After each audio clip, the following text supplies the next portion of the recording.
ડભોઈના કરનેટ પાસે ગાયો ભરેલી એક પિકઅપ વાન પલટી ખાઈ જતા એક ગાયનું ઘટના સ્થળ પર જ કરુણ મોત થયું છે, જ્યારે 10 જેટલી ગાયોને સુરક્ષિત રીતે પાંજરાપોળ ખસેડવામાં આવી છે।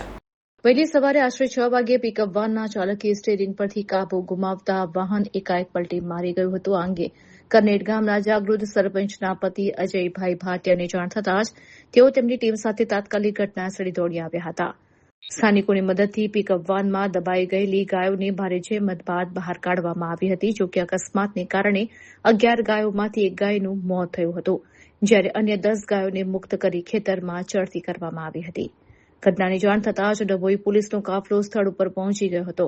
પોલીસે બાકીની તમામ ગાયોને સુરક્ષિત રીતે પાંજરાપોળ આશ્રય સ્થાને ખસેડવાની તજવીજ હાથ ધરી હતી। આ પશુઓ કોના હતા અને તેને ક્યાં લઈ જવામાં આવી રહ્યા હતા તે દિશામાં પોલીસે તપાસ શરૂ કરી છે। ફરાર થઈ ગયેલા પિકઅપ ચાલક વિરુદ્ધ ગુનો નોંધી તેને પકડવાના ચક્રો ગતિમાન કર્યા છે।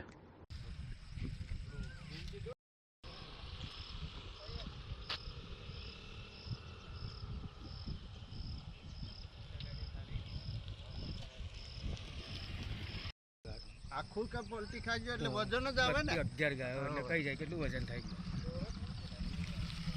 એ રાધન પેલા કે ગોંગરી એટલે ગાયો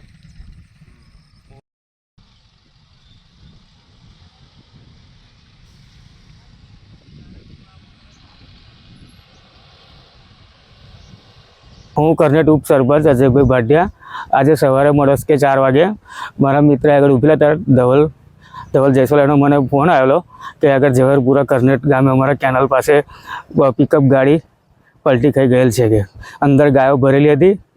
ગાયો આશરે 10 થી 11 ગાય હતી અને બીજી તો ગામના છોકરાઓ અમારા વસાહતના છોકરાઓ બધા થઈને ભારે મહેનત કરી ગાય માતાને બધા બહાર કાઢેલા છે અને કમનસીબે એક વાછડાનું નાની વાછડીનું અંદર અવસાન થયેલું છે।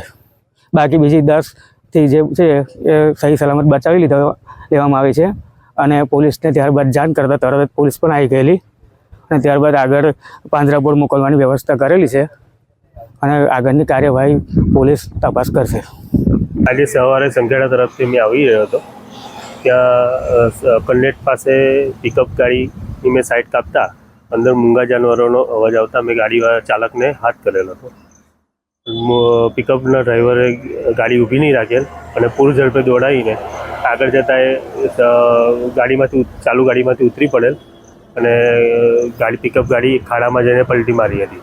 ત્યાં જઈને મેં જોતા અંદર મૂંગા જાનવરો ગાયો અને 4 પગ બાંધેલા, મોઢા બાંધેલા, એટલે મેં નજીકમાં મારો ફ્રેન્ડ રહેતો અજય ભાટિયાને ફોન કરેલો હતો અને એ તરત જગ્યા પર આવતા અમે 2 જણા થઈને ગાયોના દોરડા કાપેલા હતા અને ગાયોને ત્યાંથી મુક્ત કરેલી હતી અને પોલીસને બોલાવીને સુપરત કરેલી હતી અને પાંજરાપોળ આવડે સહી સલામત ગાયોને મૂકી છે। કમનસીબે 11 ગાયમાંથી એક ગાય મરણ પામેલ છે, 10 ગાયનો જીવ બચાવી શક્યા છે।